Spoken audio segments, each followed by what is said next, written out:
Hello बच्चों, नमस्कार। मैं Manish Shri Balaji driving training centre Gobindgarh में आपका हार्दिक स्वागत करता हूं। जो हमारा डीआरडीओ का बैच चल रहा है 15 दिन 20 दिन का या 10 दिन का, जो डीआरडीओ के अंदर ट्रेड टेस्ट होने वाला है, उसके अंदर जो मैं आपको व्हीकल मेंटेनेंस के बारे में जो जानकारी देने वाला हूं, उसका जो सेकंड पार्ट है हमारा, वो चल रहा है। सेकंड पार्ट के अंदर आपको क्या बताऊंगा, पहले पार्ट के अंदर मैंने क्या क्या बताया आपको, मैंने आपको रेडिएटर के बारे में सारी चीज़ें बता दी। जो रेडिएटर के अंदर हम कूलेंट डालते हैं वो बता दिया मैंने, रेडिएटर के कितने पार्ट होते हैं वो बता दिया, वाटर बॉडी बता दी मैंने, रेडिएटर फैन बता दिया मैंने, अल्टरनेटर बता दिया, और उसके बाद वाटर जैकेट्स बता दी मैंने। सारा चीज़ें हमारा कूलेंट फ्लो करेगा वो सारी चीज़ें बता दी। हर चीज़ के बारे में मैंने डीपली नॉलेज दिया है। अगर आपने पेस्ट पार्ट नहीं देखा है तो पेस्ट पार्ट जाके पहले पेस्ट पार्ट देखो, उसके बाद सेकंड पार्ट में आना, तभी आपको पूरी चीज़ समझ में आएगी। तो रेडिएटर का ये अपर टैंक हो गया, रेडिएटर कोर हो गई, ये लोअर टैंक आता है, इसके बाद अंतर गियर वाटर बॉडी होती है, रेडिएटर फैन होता है, ये सारी चीज़ें मैंने बता दी। इसके बाद अब मैं सेकंड पार्ट के अंदर लेना चाहूँगा, जैसे हमारे पास गाड़ी के अंदर जो एयर जाती है ना, वो कैसे जाती है। ये गाड़ी का क्या है, एयर फिल्टर होता है। अब एयर फिल्टर दो प्रकार के होते हैं गाड़ी के अंदर।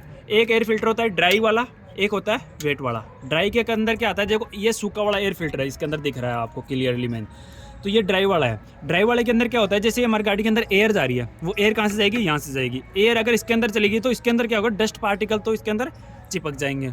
अगर डस्ट पार्टिकल इसके अंदर चिपक गए तो क्या होगा, यहाँ से एयर फिल्टर होके इस पाइप के थ्रू गाड़ी के इंजन के अंदर चली जाएगी। और अगर वेट वाले के अंदर क्या होता है, एक ऑयल बाथ होता है, नीचे की साइड एक ऑयल बाथ दिया जाता है जिसके अंदर ऑयल डालते हैं। और उसके अंदर ऑयल डालते तो क्या होता है, जैसे गाड़ी के अंदर एयर जा रही है, एयर जा रही है तो डस्ट पार्टिकल क्या होता है, उस ऑयल के अंदर चिपक जाते हैं। एक बार ऑयल के अंदर चिपक गए तो डस्ट पार्टिकल तो ऑयल के अंदर चिपक गए तो हमारी क्लीन एयर क्या होती है, इंजन के अंदर आगे सप्लाई हो जाती है। यहाँ से एयर फिल्टर हो गया। अब एयर फिल्टर के बाद ये क्या है गाड़ी के, इसको बोलते हैं गाड़ी का एयर फिल्टर इंडिकेटर। इसके अंदर क्या आता है, एक लीवर दिया होता है छोटा सा, जिसके अंदर वो रेड कलर का होता है। जैसे हमारे पास एयर फिल्टर चौक होता है ना, तो इंजन तो एयर को क्या करेगा, अंदर की साइड खींचेगा। जबकि यहाँ से एयर फिल्टर चौक है तो क्या करेगा, ये अंदर ही ये नीचे की साइड प्रेस हो जाएगा, उन पर रेड यहाँ पे दिखने लग जाएगा। यहाँ पे रेड दिखने लग गया ना तो हमारे को पता चल जाएगा गाड़ी का एयर फिल्टर चौक है। एक पता हम ऐसे भी लगा सकते हैं, जैसे गाड़ी हमारे पास दब रही है, मतलब गाड़ी अगर अच्छे से स्टार्ट नहीं हो पा रही है तो क्या होगा हमारे पास, ये तब भी पता चल जाता है हमारे पास गाड़ी का एयर फिल्टर चौक है। अब ये पाइप का देखो, ये इसको बोलते हैं होज पाइप। गाड़ी के अंदर जो भी रबड़ वाली पाइप दे रखी होगी उसको होज पाइप बोल देते हैं। अब ये एयर फिल्टर से जो पाइप जा रही है ना, वो कहाँ पे जाएगी, उधर से आओ एक बार देखो, ये दे रखा है गाड़ी का टर्बो चार्जर। यहाँ से देखो, ये टर्बो चार्जर का जो एग्जॉस्ट मैनिफोल्ड है ना, वहाँ पे जुड़ा हुआ है, और इनलेट मैनिफोल्ड होते हैं ना, वहाँ पे ये दोनों चीज़ जुड़ी होती है। यहाँ पे होता है टर्बो चार्जर।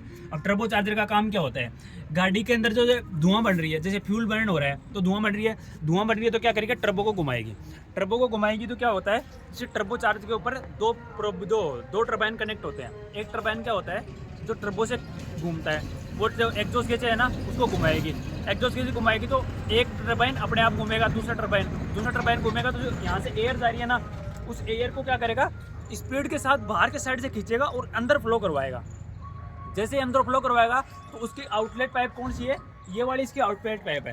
जब टर्बो चार्जर एलएमवी गाड़ी के अंदर टर्बो चार्जर क्या करता है, उसको डायरेक्टली इंजन के अंदर फ्लो करवाता है। जबकि एचएमवी गाड़ी के अंदर क्या होता है, टर्बो चार्जर जो एयर को बाहर की साइड से खींचता है ना, वो क्या करता है, पहले इंटरकूलर के अंदर भेजता है। अब इंटरकूलर गाड़ियों के अंदर क्यों यूज में ले जाता है, जैसे कोई भी गाड़ी को किसी भी गैस को कंप्रेस करते हैं ना, उसका टेम्परेचर इंक्रीज हो जाता है। अगर उसका टेम्परेचर इंक्रीज हो गया तो उसको टेम्परेचर को एक नॉर्मल टेम्परेचर के अंदर हम गाड़ी के इंजन के अंदर भेजते हैं। तो ये इंटरकूलर का काम क्या है, गाड़ी के जो बाहर से एयर आनी है उसका एक नॉर्मल टेम्परेचर के अंदर गाड़ी के इनलेट मैनिफोल्ड के थ्रू इंजन के अंदर फ्लो करवाता है ये। तो यही कि इनलेट पाइप हो गई इंटरकूलर की, या इसकी आउटलेट पाइप हो गई। अब इंटरकूलर के अंदर भी हमारे पास ट्यूब एंड फिन्स दी जाती है। ट्यूब्स कौन सी वाली है, जैसे ये फ्लो कर रही है ना, ये जैसे ये वाली इसकी ट्यूब्स है, और ये जिगजैग पोजीशन के अंदर चल रही है ना, वो इसकी फिन्स है। फिन्स एरिया बढ़ाने के लिए यूज में ली जाती है, जबकि ट्यूब्स के अंदर क्या होता है, हमारे पास एयर फ्लो करती है इधर की साइड से इधर की साइड। ये बात आप ध्यान रखना कि जो हमारा रेडिएटर होता है ना, उसके अंदर हमारे कूलेंट फ्लो करवाते हैं, जबकि इंटरकूलर के अंदर हमारे पास एयर होती है। अगर आपको वहाँ पे कंफ्यूज करने के लिए पूछ लिया कि ये क्या है, ये इंटरकूलर है। इंटरकूलर के अंदर क्या होता है, एयर होती है। आपको याद रखनी है कि इसमें एयर ही होती है ना, आप वहाँ पे पानी मत बता देना, आप पानी बता दो, कूलेंट बता दो, ये नहीं बताना आपको। अब यहाँ पे जो आउटलेट पाइप हो गई है, ये आउटलेट पाइप के थ्रू वहाँ पे इंजन के इनलेट मैनिफोल्ड के अंदर हमारे पास एयर चली जाती है। अब ये इनलेट मैनिफोल्ड है, इनलेट मैनिफोल्ड के ऊपर ये इंजन दे रखा है गाड़ी का। अब ये टाटा का ट्रक है, टाटा का ट्रक है, तो इसके अंदर इंजन कितने सीसी का होता है, लगभग 5600 सीसी का होता है। और इसके अंदर जो कितने सिलेंडर इंजन है, 6 सिलेंडर इंजन है। अब 6 सिलेंडर इंजन है तो ऊपर वाले भाग को क्या बोलते हैं, यहाँ पे ये इसका टेपिट कवर हो गया। इसको टेपिट कवर बोल देते हैं। टेपिट कवर के जस्ट नीचे की साइड हमारे पास सिलेंडर का हेड होता है। सिलेंडर हेड के जस्ट नीचे इसका सिलेंडर ब्लॉक होता है। सिलेंडर ब्लॉक के जस्ट नीचे हमारे पास क्रैंक शाफ्ट मूव करती है ना, उसको क्रैंक केस बोल देते हैं। अब क्रैंक केस के नीचे हमारे पास ऑयल सम्प होता है। अब आ जाओ इधर, ये हमारे पास टेपिट कवर है ना। अब टेपिट कवर के अंदर क्या होता है? टेपिट कवर के अंदर एक असेंबली होती है। टेपिट कवर के अंदर जैसे सिलेंडर हेड है, 6 सिलेंडर गाड़ी है तो 6 सिलेंडर गाड़ी में 6 तो इनलेट वोल होंगे, 6 आउटलेट वोल होंगे और 6 ही हमारे पास फ्यूल इंजेक्टर दिया जाता है गाड़ी के अंदर। तो 6 हमारे पास इनलेट वोल, 6 आउटलेट वोल, 12 वोल हो गए ना। वो 12 वोल को कैसे ओपन करना है, कब ओपन करना है, वो असेंबली किसके अंदर होती है? टेपिट कवर के अंदर।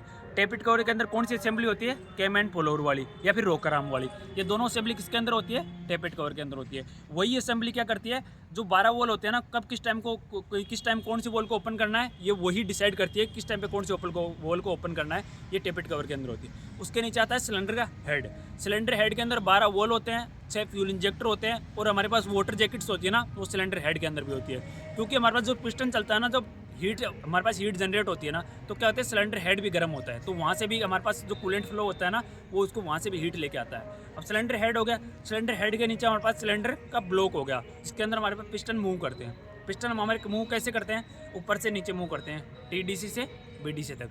TDC मतलब टॉप डेड सेंटर, BDC मतलब बॉटम डेड सेंटर। अब गाड़ी के अंदर 4 प्रोसेस होते हैं। पहला होता है सक्शन, दूसरा होता है कंप्रेशन, तीसरा होता है पावर, चौथा होता है एग्जॉस्ट। पहला प्रोसेस क्या होता है? सक्शन। सक्शन के अंदर क्या होता है, हमारे पास इंटरकूलर से एयर जा रही है, इंटरकूलर से एयर हमारा इनलेट वॉल ओपन हो जाता है और वो एयर गाड़ी के सिलेंडर के अंदर चली जाती है। तब हमारा पिस्टन ऊपर से TDC से BDC से चलता है। अब BDC से चला गया, अब सेकंड प्रोसेस के अंदर क्या हुआ, पिस्टन वापस BDC से TDC को रहेगा। अब अगर TDC पे चला गया एक बार, तो क्या होगा, एयर को कंप्रेस कर देगा। अब एयर को कंप्रेस कर देगा तो क्या होगा, अगर एयर को एक बार कंप्रेस कर दे, उसको टेम्परेचर ऑटोमेटिकली बढ़ जाता है। डीजल इंजन का कंप्रेशन रेशियो क्या होता है? 15:1 से लेकर 24:1 तक होता है। तो इतने रेशियो पे अगर इसको किसी चीज़ को एयर को कंप्रेस कर देता है ना, उसका टेम्परेचर इतना बढ़ जाता है कि उसका अगर आप फ्यूल की फुहार डाल देना तो फ्यूल ऑटोमेटिकली बर्न हो जाता है। तो तीसरे प्रोसेस के अंदर क्या होगा, हमारे पास फ्यूल उसके अंदर फुहार डालेगी, फ्यूल बर्न हो गया तो हमारे पास पिस्टन कहाँ से मूव करेगा, वापस TDC से BDC साइड मूव करेगा। अब तीसरे प्रोसेस के अंदर हमारे पावर जनरेट हो गई। अब तीसरे प्रोसेस पिस्टन कहाँ पे पहुँच गया? BDC पर पहुँच गया। अब BDC पे पहुँच गया तो क्या हो गया, अब धुआं बची है, तो धुआं को निकालने के लिए क्या होगा, हमारे पास पिस्टन वापस BDC से TDC की ओर मूव करेगा और हमारे पास आउटलेट ओपन हो जाता है और वहाँ से हमारे पास जो गाड़ी की बर्न गैसें है ना, वो बाहर निकल जाती है। वो बर्न गैसें वापस टर्बो चार्जर को चला के टेल पाइप के थ्रू बाहर निकल जाती है। ऐसा होता है उसके अंदर। अब नीचे आ गया क्रैंक केस। अब नीचे की साइड से देखो, ये हमारे पास ऑयल सम्प है। ऑयल सम्प के जस्ट नीचे की साइड यहाँ पे क्रैंक केस होता है। क्रैंक सेट केस के ऊपर ये क्रैंक पुली लगी हुई है, इसके पीछे क्रैंक शाफ्ट है, वो इंजन के अंदर है, ये इसकी क्रैंक पुली होगी। इस पर देख लो, ये 2 वी बेल्ट चढ़ी हुई है, मैंने बताई थी पहले वाले वीडियो के अंदर, ये 2 वी बेल्ट चढ़ी हुई है। अब ये क्या है, गाड़ी का ऑयल सम्प आ गया। ऑयल सम्प के अंदर क्या होता है, हमारे पास ऑयल डालते हैं। गाड़ियों के अंदर से LMV गाड़ी के अंदर क्वांटिटी अलग होती है और HMV गाड़ी के अंदर क्वांटिटी अलग होती है। एंडली क्वांटिटी का फर्क होता है, उसकी ग्रेड सेम होती है। इसके अंदर कौन सी ग्रेड का ऑयल डालते हैं, 15W40 या फिर 20W40 का ग्रेड का ऑयल डालते हैं। इन दोनों में से एक ही ग्रेड बतानी है आपको कि कौन सी ग्रेड है ना, दोनों नहीं बतानी है। अब LMV गाड़ी के अंदर कितना लीटर ऑयल डालते हैं, लगभग 7 लीटर के आसपास के अंदर ऑयल डालते हैं। जबकि HMV गाड़ी के अंदर कितना लीटर ऑयल डालते हैं हम, लगभग 15 लीटर ऑयल डालते हैं। ये आपको याद रखनी है चीज़। अब इंजन के अंदर भी ड्रेन प्लग होता है, जिसके थ्रू हम गाड़ी का ऑयल है ना बाहर निकालते हैं। वो ड्रेन प्लग कहाँ दिया जाता है, इंजन के ऑयल सम्प होता है ना, जस्ट इसके नीचे ये ड्रेन प्लग है गाड़ी का, जिसके थ्रू हम ऑयल को बाहर निकालते हैं। अब हम कैसे पता लगाएंगे गाड़ी का सर्विसिंग पे है या नहीं है, ये पता लगाने के लिए हमारे को डिपस्टिक गेज चेक करनी पड़ेगी।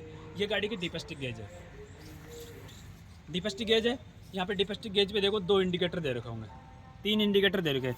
यहाँ पे एक ये रहा, एक ये रहा, एक ये रहा। यहाँ पे 3 इंडिकेटर दे रखे हैं, एक मैक्सिमम का है, एक लोअर का है, एक मीडियम का है। जब हमारे पास लोअर पे हो तो क्या है, गाड़ी हमारे पास सर्विसिंग पे है। और अगर हमारे पास ऑयल का कलर अगर ब्लैक हो रखा है तो भी गाड़ी हमारे पास सर्विसिंग पे है। ऐसा पता लगाते हैं। जब गाड़ी के अंदर ऑयल डालते हैं ना, ऑयल को फिल्टर करने के लिए हमारे पास ऑयल फिल्टर भी होता है, तो गाड़ी के अंदर ऑयल फिल्टर दिया जाता है। ये वाला गाड़ी का ऑयल फिल्टर है, यहाँ पे ये गाड़ी का ऑयल फिल्टर है। क्या अब इंजन के बारे में मैंने जितनी चीज़ें आपको बताई है ना, उससे ज़्यादा आपको चीज़ें नहीं पूछी जाएगी। इंजन के बाद आ जाओ यहाँ पे, आप यहाँ पे ये गाड़ी की क्या होती है, स्टीयरिंग मैकेनिज्म। ये सारी स्टीयरिंग मैकेनिज्म होती है। अब यहाँ पे ये गाड़ी का स्टीयरिंग का गियर बॉक्स आता है, इसको स्टीयरिंग गियर बॉक्स बोल देते हैं। इससे यहाँ से लेके यहाँ तक ये गाड़ी का स्टीयरिंग का क्रॉस जॉइंट होता है। क्रॉस जॉइंट क्या करता है, इसके एंगल पे घुमा देता है, मतलब सीधी रोड नहीं आती, इसका एंगल पे घुमा देता है। अब यहाँ पे ये क्या दे रखा है, पहले ये क्या दे रखा है, स्टीयरिंग की मोटर दे रखी है। स्टीयरिंग की मोटर का काम क्या है, जैसे हम पहले खड़ी गाड़ी की अगर स्टीयरिंग घुमाएंगे ना तो गाड़ी की स्टीयरिंग टाइट कटती है, और जब गाड़ी को स्टार्ट करके घुमाते हैं ना तो गाड़ी की स्टीयरिंग इजीली कटने स्टार्ट हो जाती है। ऐसा इसलिए होता है, जब गाड़ी स्टार्ट होती है तो इसको पावर मिलना स्टार्ट हो जाती है। इसको पावर मिलना स्टार्ट हो गई, ये किससे कनेक्ट है, स्टीयरिंग गियर बॉक्स से कनेक्ट है। अगर स्टीयरिंग गियर बॉक्स से कनेक्ट है तो हमारे पास क्या होगा, गाड़ी को स्टीयरिंग को पावर मिलना स्टार्ट हो गई, गाड़ी की स्टीयरिंग इजीली कटना स्टार्ट हो जाएगी। अब ये स्टीयरिंग का गियर बॉक्स हो गया। अब स्टीयरिंग गियर बॉक्स के बाद ये क्या है, गाड़ी का, ये गाड़ी का स्टीयरिंग आर्म है। इसको क्या बोलते हैं, स्टीयरिंग आर्म बोलते हैं। स्टीयरिंग आर्म बोल दिया। अब स्टीयरिंग आर्म किससे कनेक्ट होता है, हमारे स्टीयरिंग के डार्क लिंक से कनेक्ट होता है। इसको बोलते हैं डार्क लिंक, यहाँ से लेके यहाँ तक डार्क लिंक हो गया। ये गाड़ी का ये गाड़ी का क्या है, ये इसका स्पेंडल हो गया। अब यहाँ पे गाड़ी के स्टीयरिंग की पावर किस पे पहुँच गई, एक टायर पे पहुँच गई। अब एक टायर से दूसरे टायर पे पहुँचने के लिए गाड़ी की टाई रोड लगी होती है। वो टाई रोड कहाँ पे लगी होती है, पीछे की साइड, ये इसकी टाई रोड होती है, यहाँ पे दिख रही होगी आपको, ये टाई रोड हो गई। ये हो गया हमारे पास स्टीयरिंग की पूरी मैकेनिज्म। स्टीयरिंग में इससे ज़्यादा कुछ नहीं पूछा जाएगा आपसे। अब यहाँ पे ये गाड़ी का, ये हमारे पास ये ब्रेक हो गया। अब ब्रेक गाड़ियों के अंदर कौन सी ब्रेक होते हैं, गाड़ी के अंदर एयर ब्रेक भी होते हैं, गाड़ी के अंदर फ्लूइड वाले ब्रेक भी होते हैं। फ्लूइड वाले ब्रेक के अंदर क्या होता है, ऑयल डालते हैं। वो किस पे वर्क करते हैं, पास्कल लॉ पे वर्क करते हैं। ये गाड़ी के अंदर कौन से ब्रेक यूज में किए गए, एयर वाले ब्रेक यूज में किए गए। एयर वाले ब्रेक है तो ये इसको क्या बोलते हैं, एयर मास्टर सिलेंडर हो गया। एयर मास्टर सिलेंडर ये क्या काम आएगा, जब भी गाड़ी के हम ब्रेक अप्लाई करेंगे ना तो ये क्या करेगा, इसकी एयर को चारों टायरों के अंदर ब्रेक बूस्टर लगे हुए वहाँ पे सप्लाई देगा। वहाँ पे सप्लाई देंगे, गाड़ी के अंदर ब्रेक अप्लाई हो जाएंगे। अब यहाँ पे ये क्या है गाड़ी की, ये गाड़ी ये क्लच असेंबली आ गई। क्लच असेंबली के अंदर क्या होता है, गाड़ी का ये क्लच मास्टर सिलेंडर आ गया। क्लच मास्टर सिलेंडर के बाद ये क्या है, इसका क्लच का रिजर्व टैंक आ गया। क्लच के रिजर्व टैंक के अंदर कौन सी ग्रेड का ऑयल डालते हैं हम, .4 ग्रेड का। वैसे हम स्टैंडर्ड ये है, बल्कि .3 भी डाल सकते हैं। .3 या .4 कोई सा भी बता दो आप, इसके अंदर कोई प्रॉब्लम नहीं आएगी। ये क्लच वाली हो गया, ये ब्रेक हो गया। अब ब्रेक को जैसे ब्रेक में जो एयर भी चाहिए, वो एयर कहाँ से जनरेट होगी, गाड़ी के अंदर कंप्रेसर लगा होता है। कंप्रेसर कहाँ दिया जाता है, कंप्रेसर गाड़ी के अंदर यहाँ होता है। ये गाड़ी के अंदर कंप्रेसर लगा हुआ है, यहाँ पे ये कंप्रेसर होता है। जब बाइक का इंजन देखा है, जैसी फिन्स होती है ना वैसी इसके ऊपर फिन्स होती है। वो क्या होता है, गाड़ी का कंप्रेसर होता है, वो एयर को जनरेट करता रहता है, जिससे हमारे पे एयर ब्रेक काम आते हैं। अब यहाँ पे ये क्या है गाड़ी का, ये स्टीयरिंग के अंदर रह गया। स्टीयरिंग के अंदर क्या होता है, जो स्टीयरिंग के अंदर जो ऑयल डालते हैं ना, TQ ग्रेड का, स्टीयरिंग के अंदर TQ ग्रेड का ऑयल डालते हैं, उसका रिजर्व टैंक है। तो इसका रिजर्व टैंक हो गया यहाँ पे, तो TQ ग्रेड का ऑयल डालते हैं, वो इसके अंदर डालते हैं। इसके क्वांटिटी कितनी होती है, लगभग 1 से 1.5 लीटर या 2 लीटर के आसपास ही आजकल बड़ा भी आने लग गया। इसके अंदर कोई दिक्कत, क्वांटिटी के अंदर कोई फर्क नहीं पड़ता। अब यहाँ पे डीजल भी देखो, गाड़ी के अंदर एस्मोनल ट्रैक है। एस्मोनल ट्रैक के अंदर डीजल टैंक कितने लीटर का होता है, लगभग 250 लीटर का होता है। अब डीजल टैंक के बाद में इसकी डीजल की मोटर लगी होती है जो डीजल को सप्लाई करती है। उसके बाद यहाँ पे डीजल फिल्टर दे रखा है, एक प्राइमरी दे रखा है, एक सेकेंडरी दे रखा है। प्राइमरी के अंदर क्या होता है, हमारे पास डीजल को पहले प्राइमरी के अंदर फिल्टर होता है, फिर सेकेंडरी के अंदर फिल्टर है। सेकेंड वीडियो के अंदर इतना ही। अगर आप बात करते हैं फिर नेक्स्ट वीडियो में। अगर आपको वीडियो अच्छा लगा हो तो लाइक कर देना और शेयर भी कर देना। थैंक यू, धन्यवाद।